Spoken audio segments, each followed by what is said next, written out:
Welcome to the Creative College Journey podcast, the place to help raise awareness on the many pathways to a creative life and education and how college might be a part of it. Because it's not where you go to school, but how you go to school that counts. Hosted by professional creative and college expert Scott Barnhart, who is chatting with a variety of guests who have some amazing lived experiences from different universities, majors, and creative industry interests.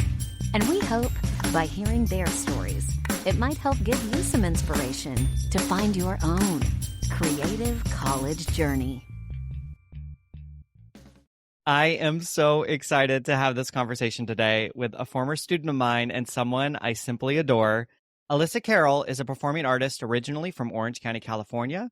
She grew up dancing, singing, and acting, and eventually attended the Orange County School of the Arts to study musical theater from 7th through 12th grade, where she discovered a deeper sense of her artistry and the cathartic nature of performing. And it's there that I got to meet her and be her conservatory director for her junior and senior year. She is currently completing her last semester at the University of Michigan in their BFA musical theater program remotely from New York City, so that she could join the original cast as a swing of the Broadway production of Andrew Lloyd Webber's brand new musical, Bad Cinderella, covering like 1,800 tracks. And she triumphantly made her Broadway debut just last week during previews on March 9th. Very, very exciting. And at the University of Michigan, she was featured in productions of The House of Bernarda Alba, Hair, Michael McElroy's Sonnets, Soliloquies, and Soul, The Wild Party, and she made her professional debut as the female swing in the Ogunquit Playhouse staging of The Nutty Professor. And at OCSA, she played Charity in Sweet Charity. Olive in the 25th Annual Putnam County Spelling Bee, was in the ensembles of OCSA's productions of Jasper and Deadland and Footloose, and I am personally indebted to her as she saved my booty on numerous occasions as an assistant choreographer with Emily Baggerly on an epic production we did of Evita, which was not for the faint of heart. On a personal note, Alyssa is a light in this world and a ferocious quadruple threat. She's an actress, a dancer, a singer, and a maker. She is a wonderful example of leading with love of an art form and practicing that abundant mindset at every turn of the creative process. And while in many ways Alyssa is living what from the outside looks to be a Broadway Cinderella story, I'm so excited for her to share her personal journey to this moment, to highlight the fact that the road to Broadway is rarely glamorous or picture book perfect, but that this journey is often a deeply satisfying, valuable, and artistically illuminating process. And with that, we welcome to the podcast, Alyssa Carol! Hi, thank you for those lovely words. That really warmed my soul. Thank you, Scott. Alyssa, I'm so grateful you took some time. I know this is a busy week. You're about to open officially Bad Cinderella. So exciting. So give us a quick update of where you are right now, how you're doing, and actually, how are you doing?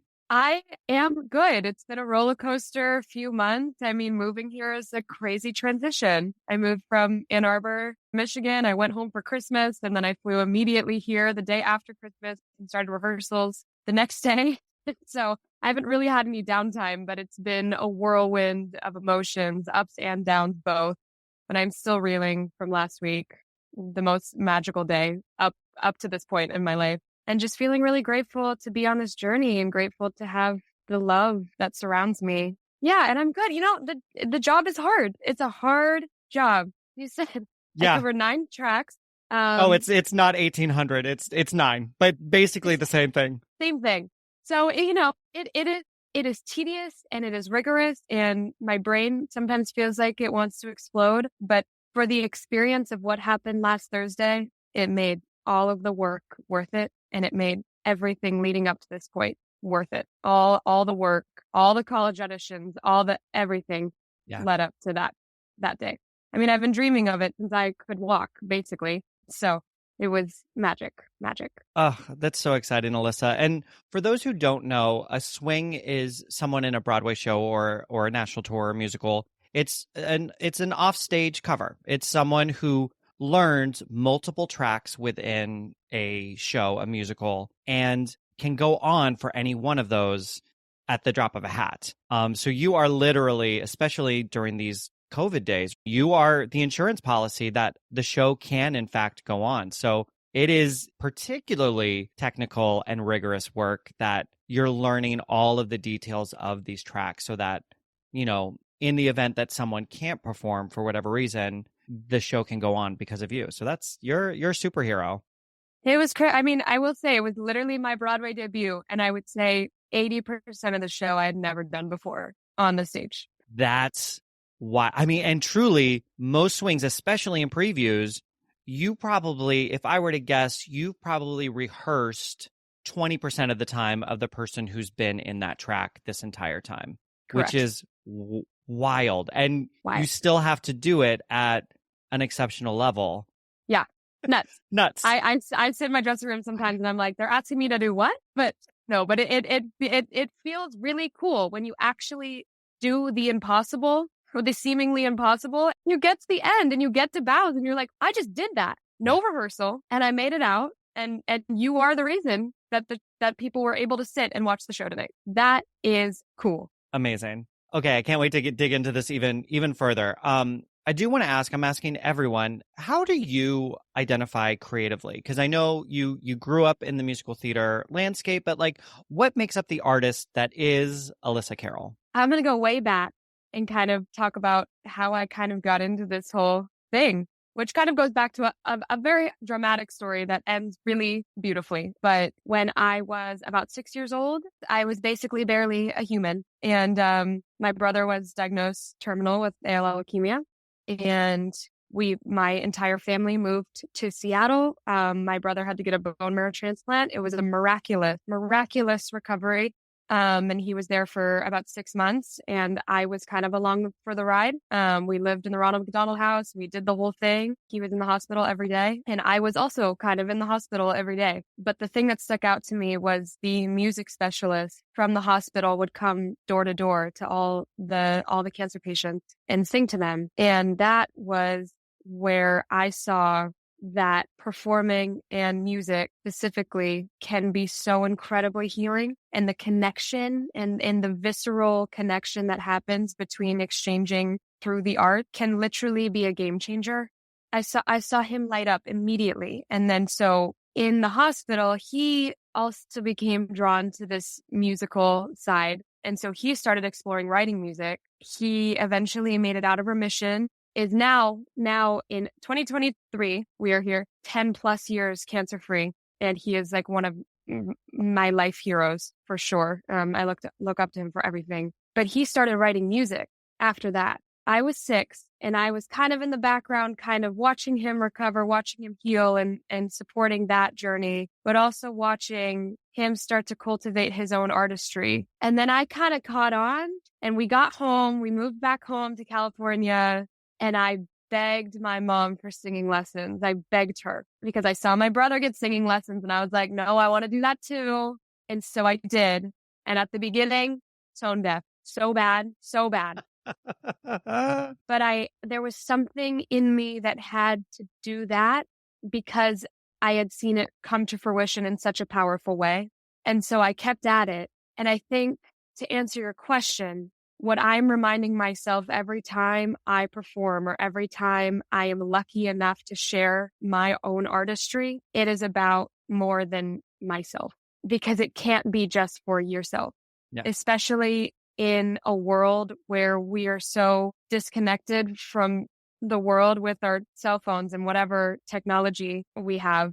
The importance of connection and actually seeing each other and listening and hearing each other in real time is so important to me. And also a big part of it is nature and kind of the metaphysical aspect of the arts, because it is transcendent. It is ethereal in this very tactile way. You feel it. And that's why we fill seats every night. And that's why we need music. That's why we crave it, because it makes us feel something. And so, yeah, for me, it's about connection. It's about community, and it's about bringing people together.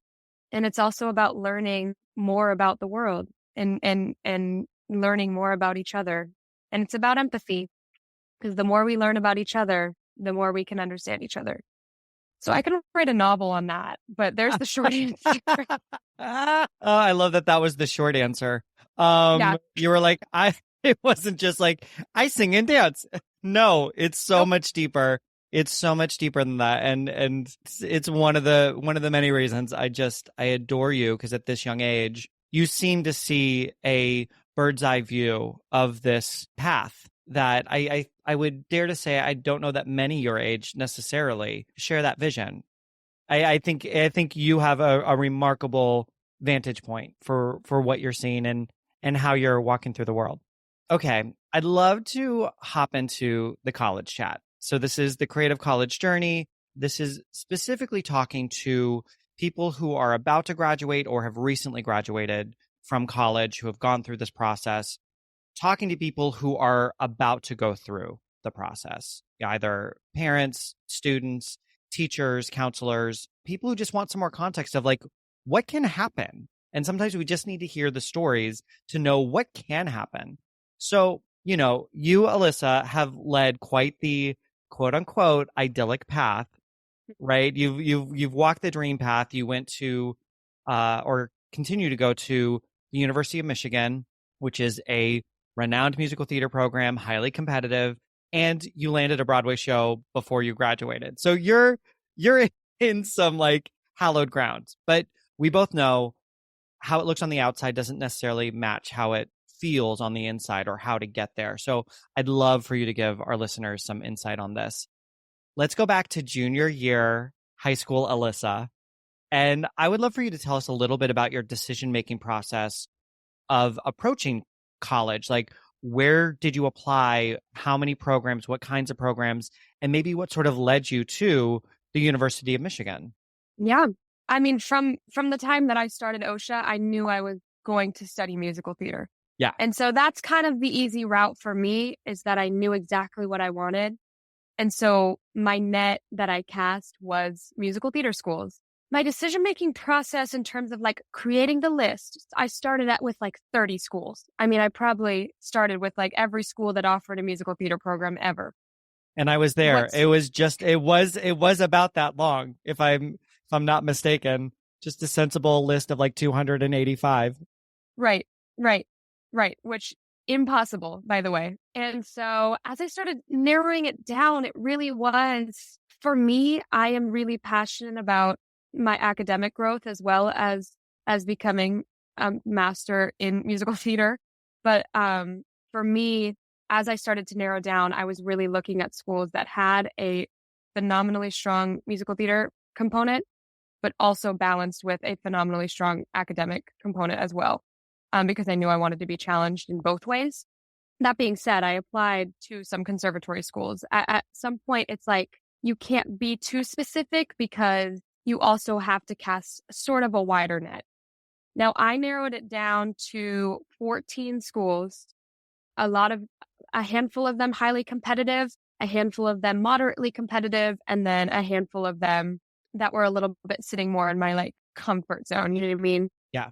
And for that kind of gave me some stability in the fact that even if no matter what, I'm not just putting all of my eggs in the highly competitive basket. Because at that point, it's not just about talent. They're looking at like individual people. Yeah, you're not just riding on the top 5 musical theater programs in the country, which doesn't matter, because what ultimately is the best thing is going to be how you match with the school, because you're not just auditioning for them, you're also auditioning the school. And the most important part of this whole college audition journey is that you fit into a program that benefits you in the best way. Yeah, so that was kind of how I narrowed it down. 14 was a really awesome number. It gave me a wide enough net and enough options, but it also wasn't too crazy overwhelming with the traveling, it was overwhelming with the money. That was probably the most difficult aspect of this all, because you're flying, you're spending money on hotels, there's application fees, there's everything, but it wasn't too overwhelming in terms of like scheduling. We'll be right back. Hey, are you the proud parent of a high school junior or sophomore who is also an aspiring artist or creative? Do you worry that maybe your child's artistic passion might hinder their chances at getting into a dream college? Look no further than the Creative College Journey. This is a service designed to help guide your child through the college application process. We understand the unique challenges that come with being an artistic applicant, and we are dedicated to ensuring that your child's application stands out from the rest. From portfolio review to essay editing and understanding the ins and outs of pre-screens, we offer a range of personalized services to suit your child's needs. Now, don't let the college application process overwhelm you and your child. Feel free to sign up for the Creative College Journey today and take the first steps towards a successful artistic future. Visit our website, www.creativecollegejourney.com, to learn more and start your journey today.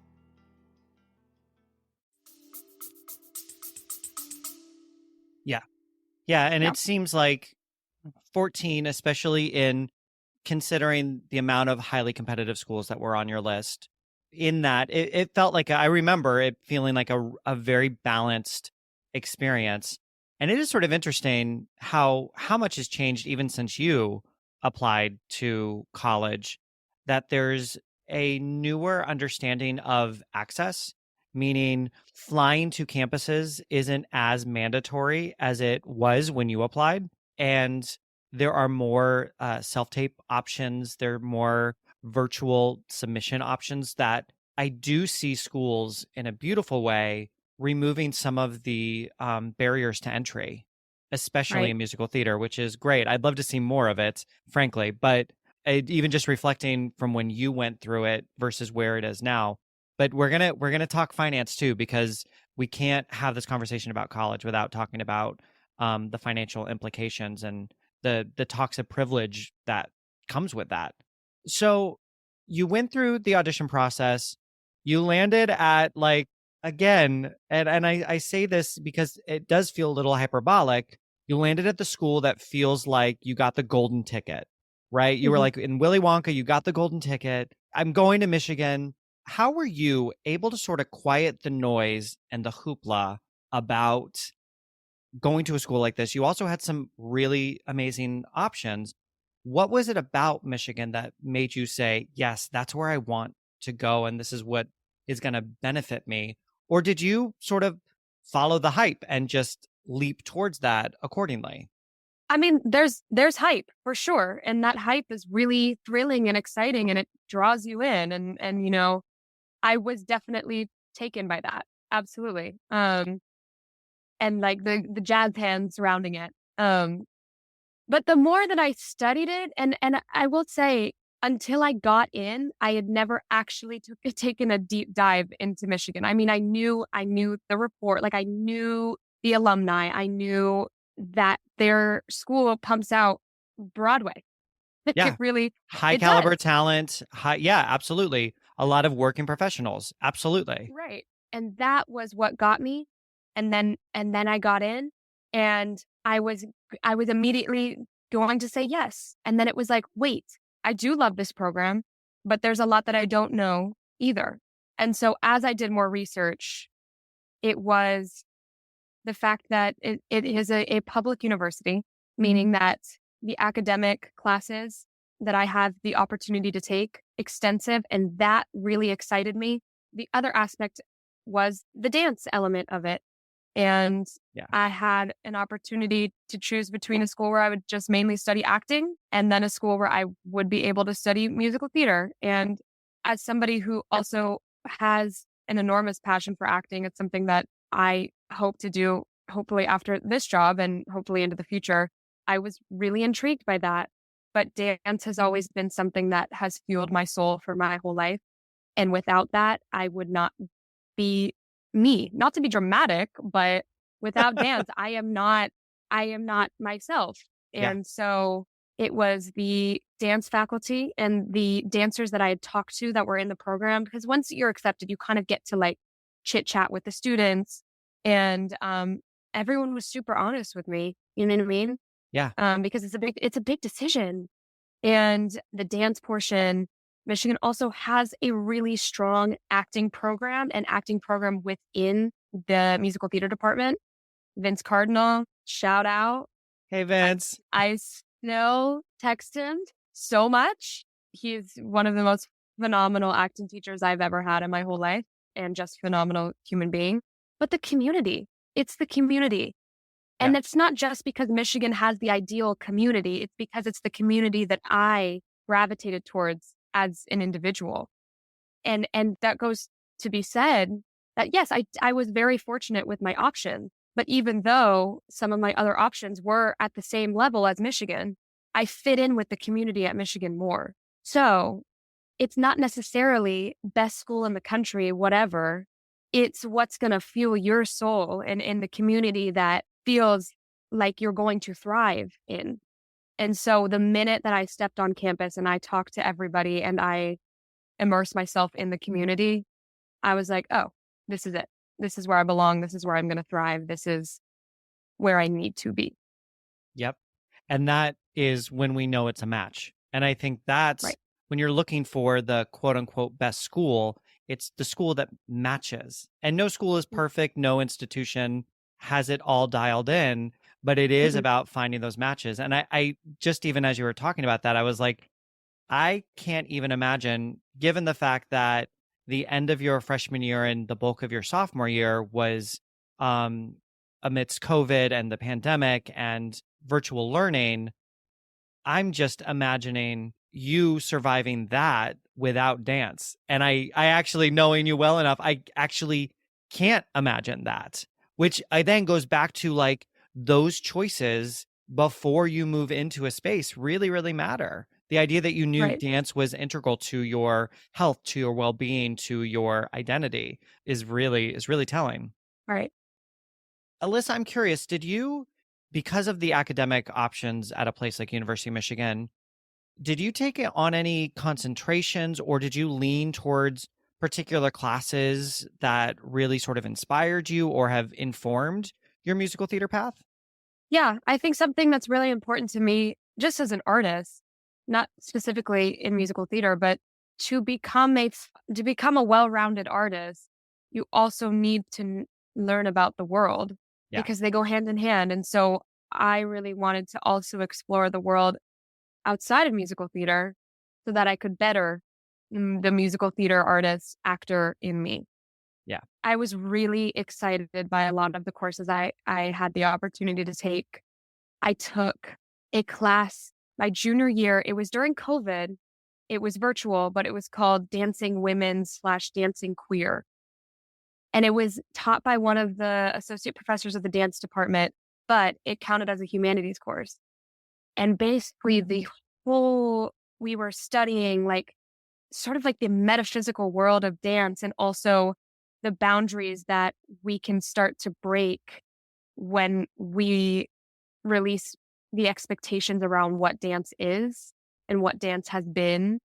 Because really what we're dealing with is dance is not a defined thing. It can't be because dance is movement and movement is happening everywhere. And so that's where I kind of found my voice choreographically with how I connect with nature and the world around me and energy. And my mom is super into the metaphysical world and is a chakra healer. And so I have developed a lot of that from her. But by the end of the semester, I ended up writing and making a film that was centered around the idea that everything that exists in the universe is actually simultaneous choreography because everything that we do affects something else. And we are all in constant impact with each other. Yeah. And so everything that exists is energy and everything that exists is kind of doing this universal dance together. And so I kind of made a little movie that was about that. I like dubbed over some like Pink Floyd lyrics and I was home at the time and had actually literally Emily Baggerly filming me dancing Great. like on the beach. And so that was a really actually pivotal moment for me as an artist and how I engage with dance. And also it actually changed how I would get up and perform in class and perform on stage because I was thinking about things in a different way. And that was from an academic course. Yes. And I was able to intertwine the academic aspect of that class with who I am as an artist. And that was like the coolest ever to Which me. is a dance in and of itself, because dance is movement and things move, things shift, things change. Oh, Right. I love this. I love this. Yeah. And Yeah. that's where I'm a huge fan of the curiosity piece for any artist, any creative, is what are you Yes. curious about? It rarely matters if it's helpful to your industry pathway, right? So Right. long as you're naturally curious about it and you're seeking further growth and knowledge, and then reapplying it, like cyclically reapplying it. Uh, Right. and then you're just continually growing, no matter Right. where you are, whether you feel stuck, whether you feel on top of the world, like you're continually growing. Okay, so I think a lot of these listeners, I think, would aspire to be where you are right now, Alyssa. You landed at some really competitive programs. You've been training. You're finding your path in the industry already at such a young age. I'm curious, as you went through the gauntlet, which is the musical theater audition process, how do you think you were prepared for this? Like, what do you have any sort of insight about what it was that helped you? I don't even want to say stand out, but helped you be seen in those rooms? Was it your material? Was it the mindset? Was it skill level? Like, do you have any sense of what sort of helped you beat the odds? Yeah. I mean, to start off, I have to start here because I had some of the most incredible mentors to have. Actually, you, Scott, and also Jessica Lee Patty, Yep. obviously, who is the reason why I'm here doing this Broadway show. I will say it. I will take that to the grave. Yeah. I would not be here without you or her. So I think latch on to those people who are there to lift you up. Latch on. If there are people in your life who are constantly supporting you, or if there are people that you look up to, reach out and latch onto those people, because that's your support system right there. And so I feel incredibly lucky to have had that underneath me. In terms of going into these auditions, it's scary. It can feel pivotal. It can feel like the end of the war. Like it can feel so dramatic. But truly, the thing that I held on to was just to share what you are passionate about. Because really, at the end of the day, that's all it is. It's about who you are as a human being and what you have to offer. And if you love it, they're going to see that. Like they know when somebody walks in there and this is all that they've ever aspired to do. I also wore jeans and a blazer.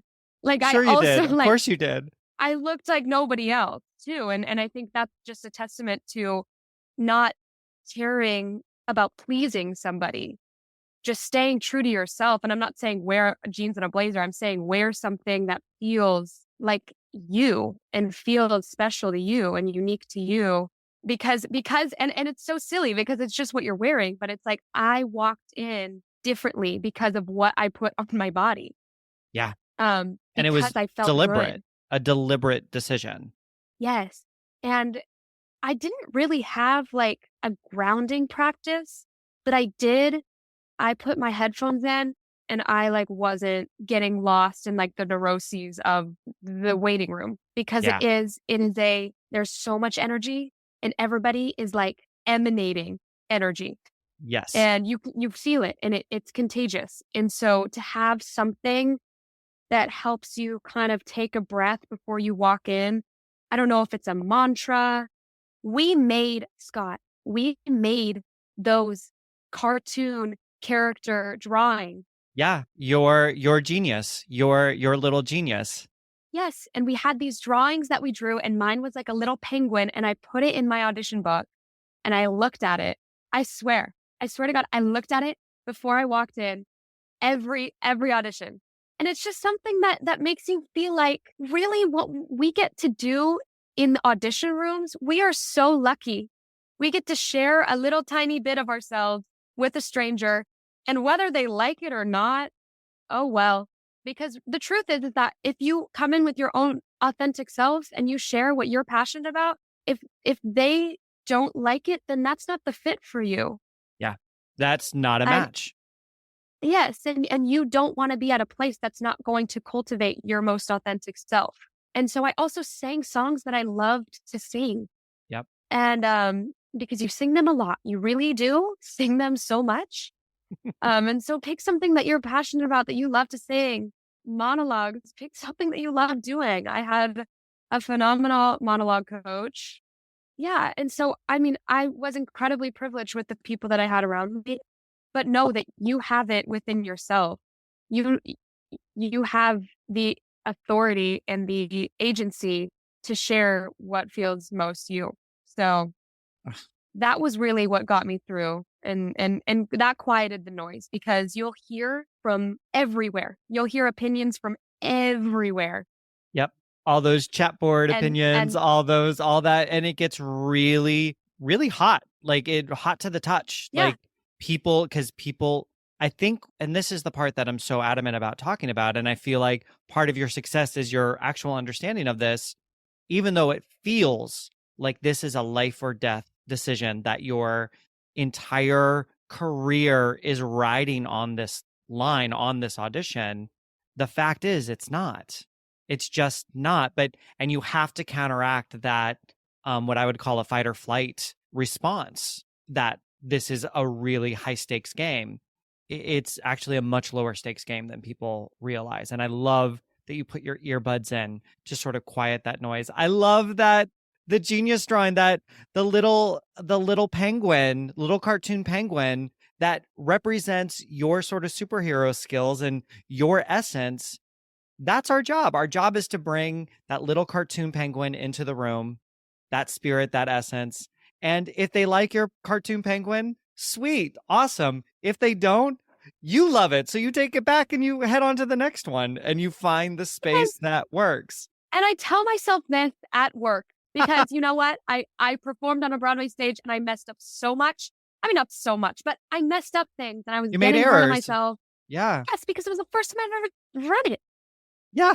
I was like, and in my head, I was like, Alyssa, why aren't you perfect? It's like, why would I be perfect? I've never done it before. And so I was in my head a lot. And like, I have this mantra, because musical theater, okay, it's magical and it's so powerful. At the end of the day, we're putting on costumes and we're performing a story for an audience. It cannot be that drama. It is just like, what we do is imperfect. Yeah. And nothing is linear. Nothing is linear. And even in this industry too, it doesn't stop at college auditions. Once you get into the real world, there are like crazy ups and downs and things that feel like the end of the world, and they're not, because the journey is not linear. It will go everywhere before it goes up. You know what I mean? That's so true. Well, to that point, I think it's really interesting. I think a lot of students sort of struggle between this want of a professional career and how college actually helps on that, and how college isn't really involved in that piece of it. And I think it was interesting, barring any like things that limited us during the pandemic, you were certainly seeking professional opportunities throughout your college career, which I think is interesting, that you were very adamant about auditioning for things, putting yourself out there, looking for summer stock gigs. How did you sort of balance that piece of this, of being sort of professionally driven and professionally and industry minded while still being, an academic student? It's a lot. I will say college was probably the time in my life where I slept the least. And you went to OCSA. That's saying something. Right. It is a hectic 4 years, but it's the best 4 years of your life. Like and so balance was something that I was very bad at in college. I think because I was so driven, it was like career, career, career, career. My mom tells me this. My solar plexus, my yellow chakra, which is the chakra that represents your career and your drive. Yeah. She said it's the brightest one, and it's taking over everything else. And she's right. And so I was determined. And so and it is something, the drive of being in this industry is something that I think just comes with the gig. You know what I mean? Like it comes with it. And so submitting for open calls, submitting for things, submitting for summer stock, I was doing all of it. I was doing all of it on top of an academic day, on top of 4 hours of rehearsal after that day. And then on the weekend, we would have summer stock auditions. Yeah. It's a lot to juggle, and but however, I know people that were not auditioning for things in college either. Yeah. And I had no intentions of leaving college. I was like, I will be here to the end. I was very much somebody that didn't agree with the idea of leaving college. Like I was really determined to stay. But I had some friends who were just focusing on college for all 4 years. Yeah. And that is so fair because the industry will always be here. Yeah. It will always be here. There is no rush. I think honestly, the reason I'm here is because I reached out to somebody that I had worked with at school and asked if she was working on anything over the summer after my junior year. I literally just sent her an email and was like, are you working on anything? I would genuinely love this woman and would do anything for her. And I just wanted to be in a room with her and learn from her.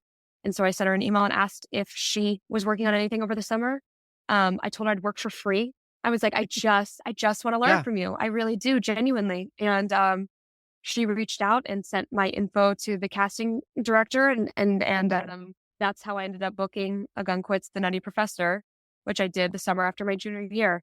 That's a testament to just reaching out because of sheer genuine appreciation for somebody's body of work. The worst thing that they can say is no, or maybe they don't respond. And you know what? That's okay. Yeah. On to the next. And that's something that I've learned is that your community and the people that are around you are going to be ultimately the people that get you work. This is a career of connections. This is a career of networking, and not networking in the slimy way, but networking in I'm a fan of your work. And I love that idea of sending a note to someone stating a want or stating a hope, but also releasing of expectation, right? Like if they don't respond, I'll be fine. If they say no, I'll be fine. If they say yes, I'll be fine. Like this is releasing the expectation, but seeking the connection. And that is, I think, a secret to success in this particular field. Maybe in many fields, but particularly in this one of musical theater. It's all about community. Yeah. Cultivating that. When I've got students that I'm working with and their lists are feeling a little myopic or single focused, I invite a tool into the room and I call it the agent of chaos. And we play pretend, this idea of, okay, this degree or these 5 schools are off the table. We're just going to, for this exercise, they're off the table. And if talent, money, or time or expertise weren't a factor, what would you love to study? Where would you love to study? And it should feel a little mischievous. It should feel a little it can be as simple as I really love animals. So I hate science, but I'd love to work with animals. I'd love to be a vet. Or, I really love the colors of UCLA. Like it can be as simple or as superficial as that, but I'm always very curious, like, what's your agent of chaos? If musical theater were off the table, these BFAs were off the table, what would you study and maybe where? I've always loved psychology. I am in awe of the way our brains work. Yeah. And why people do things and why we act certain ways and where our emotions come from. And that's probably the actor in me. Totally. But there is another life where I am studying psychology. Also, I don't know where, but I think I genuinely would have gone into psychology. Or I'm so bad. I'm so bad at writing. Well, I wouldn't say I'm so bad at writing, but it's not something that I'm particularly as gifted at. But I would have loved to do something like in literature, like something in creative writing, like poetry, something in that world. So we've got science and literature and in English. Yeah. So it's like literally the bookends of theater, literally the bookends of acting. And I love it.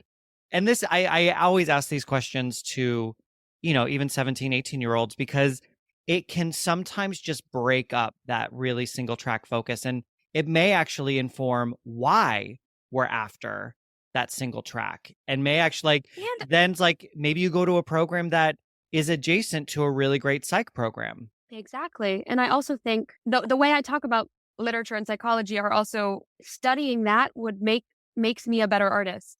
Yes. That is cool. And I also know people that have gone to school for things like that, have gone to school for completely things that have nothing to do with theater, and then end up working in theater or working in the arts or working. And so it all coexists. None of these things are separate from each other. Entirely. I love one of your cast members, and I use this example all the time. Because I'm like the biggest fanboy of Carolee Carmello, like utter fanboy. You and me both, babe. You and me both. Saw her in the original production of Parade, like outrageously talented. And fun fact, she got her bachelor's in accounting from SUNY Albany. And I don't know anything about why or how. And at some point when I'm in New York, we're gonna have a convo with Carolee Carmello about her undergraduate degree, because I'm obsessed with the fact that she has a bachelor's in accounting from SUNY Albany. I love it so much, and has traversed this career. And it just goes back to, I think when you're at that audition, this is not the only path to this career. Right. And a musical theater degree can easily transfer to any other industry sector. So it's not a stop or start point. It is actually just one step towards whatever your journey may be. Right. Oh my, well, our leading lady, Lynady, I'd have to fact check this exactly, but Lynady started in banking. Like she was commuting like 2 hours to her banking job, and then was not happy. One day went to the open call to On Your Feet, booked the Ensemble Gloria cover, and now she's Cinderella on Broadway. Yeah. And that is it. It's like the degree is not the prerequisite. What is persistence, resilience, and adaptability. That's the prerequisite for this career. If you're after this career, those are actually what you need. It actually has nothing to do with the degree. Right. Okay, I'd love to talk. I think it's really important, if we're talking about college and access, it's important to talk finances. And I'm asking everyone I'm interviewing, did you overspend? Did you underspend? Or do you feel like you got it just right? And sort of how? Explain in terms of that situation for you. I was very happy with what I did. I feel like we overestimated how much we needed to spend. I flew to a lot of on-campus auditions that I didn't need to. Yeah. If you can get them all done in unifieds or virtually now, I've actually talked to my professors. They can tell so much through Zoom. That's something that they learned. They can capture your essence through a screen. Yeah. And so I really thought it was necessary to fly. I think I was really happy that I flew to Michigan to do my on-campus audition. I flew to so many schools to do an on-campus audition, and it's so completely unnecessary. And so in that realm, I feel like I overspent there. In terms of Michigan, after I got in, I was awarded scholarship money, which is phenomenal. And in that way, that made it feasible for my family. Yeah. I'm in a very privileged spot. My family is privileged enough to have paid for me to go to college. That is not something that everybody has the option to do.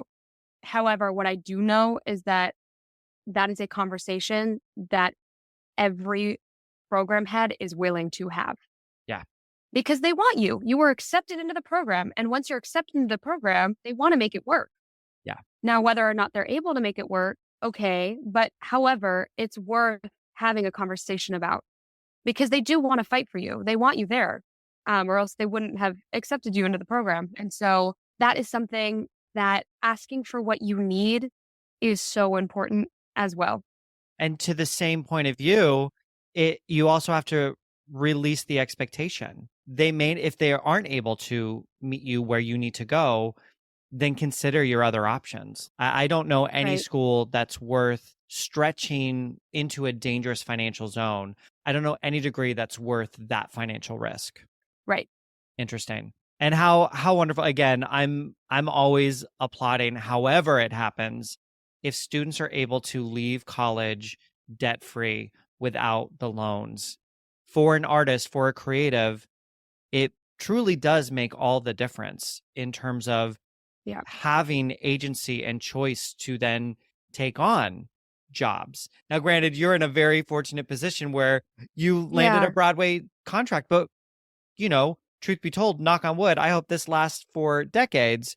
But we also know shows open and close. So you don't actually know how long this contract may last. And the ability to ride the feast and famine financial aspects of our industry is huge. And being as lean financially as possible is a huge component of that. It is so hard. It's especially New York City is so expensive. Yeah. It is crazy. And I think for me, I have been really diligent about how much money I save, because I know there's no way of telling where your next job comes from. You can't expect or predict anything. And that's what's so hard. So I've been very diligent about saving, but I think that's kind of the only thing you can do, and just be really frugal and really decisive about where your money goes. I have like a savings spreadsheet. I have a budget spreadsheet. I have, I'm doing the thing. I'm doing the adult thing. Yes, Alyssa Carol. Yes. And so that is all something that has really helped. However, New York City, again, so expensive. She's not cheap. She's not cheap. It's not cheap. She's not cheap. But it's knowing that if you can, and it is possible, if you can give yourself that cushion, that ability to support yourself through this, and that's through side hustles, that's through the jobs you get and saving accordingly, building out your spreadsheets, really being cognizant of your money. The flip side is it's like the life hack to being a better auditioner, because you don't walk into a Broadway audition desperate for the job. And desperation is the quickest way to get cut. I would put money on it. If you are desperate for the job, you're then no longer a collaborator. You're actually just a latch on. And artists need collaborators. So you need to be as self-sufficient as you can be to then walk into the room with a sense of abundance, being like, I'll be fine if you don't hire me, but I would love to do this job. Yeah. And I think that's what got me here, because I was like, la-di-da, I'm still in college. I'm just going to go to this Broadway audition. And like, it didn't have so much weight to it. Yeah. And I kind of just went in and did my thing, and I didn't put any expectation or any sort of pressure. Yeah, I didn't put any pressure on myself. Yeah. And then so it just kind of came out naturally. And I that was honestly probably the best audition I've ever done, because I just showed up and shared myself. The little penguin came into the room, and Andrew Lloyd Webber was like, I want that penguin in the show. It was really just like play. It was playtime. And it's interesting. I think you're a great example of, there's a duality to this. Clearly you are dedicated and driven and ambitious to get to where you are right now, right? There's something that's driving you. It's that yellow chakra that your mom was talking about that's like moving you forward.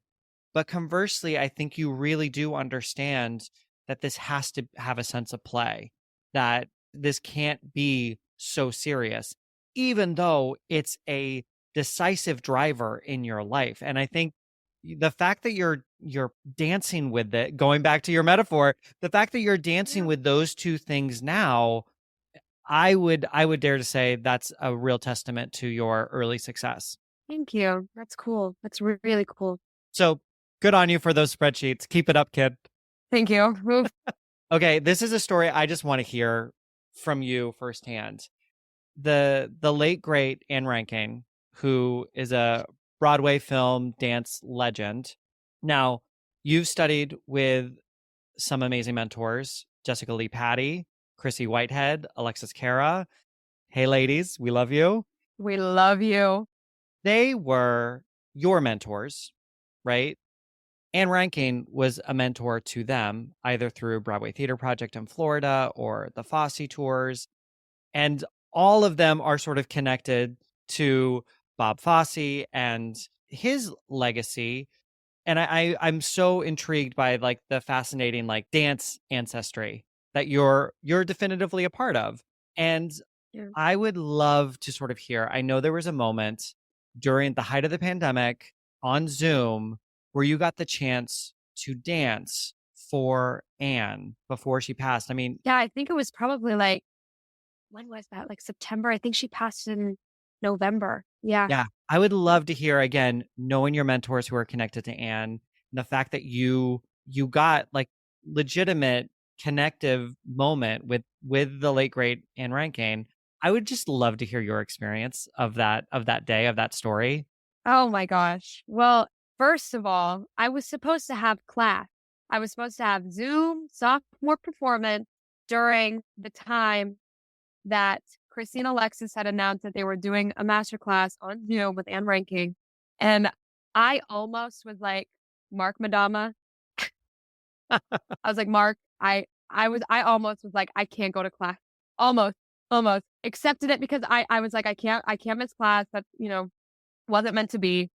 The night before the masterclass, we get an email that sophomore performance is canceled. For what reason? I have no idea.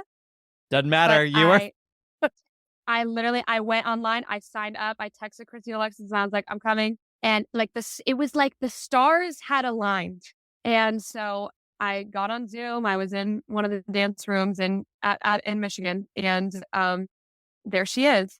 It was one of those things where I wasn't even nervous because it was just like, what a thrilling opportunity to learn from a legend. Yeah. Anyway, we start learning the combo. It's I Want to Be a Dancing Man from Fosse from Dancing. And she has us all do it in our tiny little Zoom boxes. And we finish the combo and she watches it. And suddenly she goes, she like says like Christine Alexis's name. And then I think like Tice Diorio is in there. And then the fourth name she calls was mine out of like 100 something people. And I was like, surely she must be mistaken. Surely there's no possible way. And I looked and I was like, there's no other Alyssa. And she was like, I want to see these four do it. Everybody watch these four. Okay. So now I'm peeing myself. Now Yeah. I'm nervous. Game changer. Here it comes. Yeah. I'm like, oh God, don't forget it. Don't you dare forget it. Everything has led up to this moment. Anyway, all four of us do it. And, she's clapping. She's saying, great job, whatever. I'm like, immediately. And Jessica Lee Patty was in the class, observing the class. And I texted her immediately. And I was like, you saw, like, I didn't dream that, right? Anyway, like 15 minutes pass by and she calls my name again. And she's like, there's a part where there's like a flick sort of movement and it comes right at the end. And she keeps picking on me. She keeps calling out my name. And she took 15 minutes with me in front of the entire class until I got this one, probably like 5-second section right. She was so lovely. She was so genuine and so just passionately wanted me to get it right. And she wouldn't stop until I got it perfect. Anyway, the class finishes. I FaceTime Jess immediately. We have a moment because I don't move the way that I do without Jess Patty. Yeah. She's taught me everything I know. And so to have her see her influence on me get recognized by one of her mentors, it was like serendipitous in the way that it all aligned. It was a life-changing moment for me. So that was magic. That was magic, life-altering. And I'm so emotional to have Jess there, to have Chrissy there, to have Alexis there. And then to have had the opportunity to work with her before she passed. It was like, that is something I will never, never, ever forget. Nor should you. It's a really special moment. I will likely link to your Instagram post on that because I think it's a really cool moment to see, because when it's over and you come to the screen and you're like looking at Anne, looking at you, you can literally see that. I don't know that you're in the room. I don't know that you're in the building. Terror. There's like, it's like bliss and terror. It's Right. a beautiful, beautiful example of like your And like nervous system was going berserk. berserk and relief that I didn't forget it. I didn't Yeah. forget the combo. Yeah. Oh my God. Great. Thank you for that. So fun. All right. Um last question. And I ask everyone this because I love this, the reflective and introspective aspect of the college admissions process. I really do think it's an opportunity to learn about yourself more so than about getting into a school. I think it's actually a great opportunity. So I'm curious, given what you know now, what's the one thing you wish you had understood better about the college application process before you started? Hmm. That is a really good question. I think there are two things. I think even though I had this idea of bringing my most authentic self into the room, there was a part of me that wanted to please the people behind the table.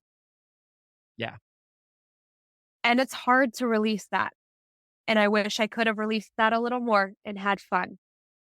Because although now in retrospect, 4 years later, can look at it and preach, bring your most authentic self, it's not that easy. It is really, really hard, especially at 18 years to know yourself. Yeah. I mean, I was all over the place. I was 18, but I do wish I could have just emphasized the idea of having fun because you're also 18 Yeah. or 17 or wherever you're at in this journey and you're young and it's fun. It should be fun because what we get to do, we are so lucky that what we get to do is for the most part fun. Yeah. And yes, there are turbulent aspects of it, but for the most part, we get to play pretend for a living. And also, this is something that I carried with me. This is the only opportunity that you will get to audition as yourself for the role of yourself. Like in other instances, you are auditioning for a role. Yeah, you're This is one of the auditioning only times. to fit a track or to fit, and you bring yourself to that, but this is all genuinely you. It is just you all day. Yeah, and that's so exciting because that doesn't happen again. So I think that's to remember how special that is and what you can do with that. And I will say to your point, Alyssa, and I love this about you, that intention was there for you at 17 and 18, even though as is often the case with 17 and 18-year-olds, the execution maybe isn't fully there yet. So, but the fact that the intention of it was there from the get-go, it really does, it's a testament to you and many of your mentors for having instilled that search of it. Because, the people-pleasing thing as an artist, it never goes away entirely, but when and how you can replace it with the connection piece, with the, I don't want to please you, I want to connect with you. That really becomes a way to have a sustainable life in this art form. Right. Totally. Oh, Alyssa Carol, you are a marvel, my friend. I'm so proud of you. Oh, stop. Thank you. Thank you. And I mean, I've said it before. I'll say it again. I would not be here without you. So gratitude, gratitude, gratitude times a million. Right back at you, because I'm just grateful to have been a part of the journey. Proud truly doesn't begin to cover the feelings I have about you and this moment. And I said this on Facebook, but the feeling ultimately has very little to do with you being on Broadway per se, because we know there's great skill and copious amounts of luck involved in landing exactly where you are. But I really like looking at this momentous moment as a beautiful way to encapsulate the many reasons many of us feel so much pride for your journey thus far, because this is about a dream realized. It's about the years of dedication, commitment, perseverance, adaptability, support, and patience it took for you to get here. It's about good things coming to really freaking good people. It's about vulnerability of putting yourself out there, writing that email saying, hey, I want to work with you. It's about facing fear. Yeah. It's about growth, seizing opportunities, and seeing the big picture along the way. And it's about technical excellence and artistic vision. And it's about loving what you do, even when it's hard as hell, loving it authentically and wholeheartedly. And ultimately, it's about sharing kindness, clarity, humor, and light with the world. And that is you, Alyssa Carol. I'm just so proud of you and can't wait to hug the hell out of you when I see you the next time I'm in New York. You're the best. Thank you so much for having me. If people want to get a hold of you and see what you're up to, how might they do that? Instagram is a really cool way to follow me. It's at Alyssa Carol. There's just it's my name, but there's an extra A in the beginning because Alyssa Carol was taken. So how dare they?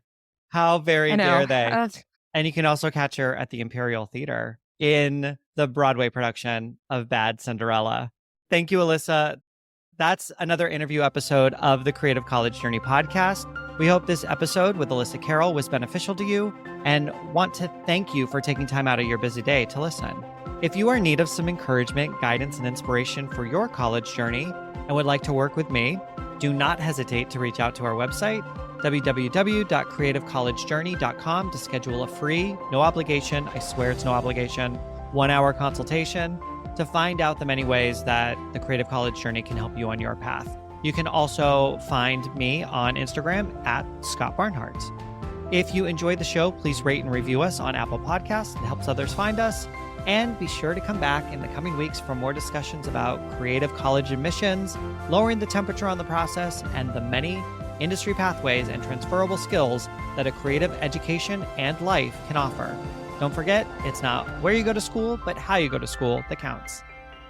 Thank you.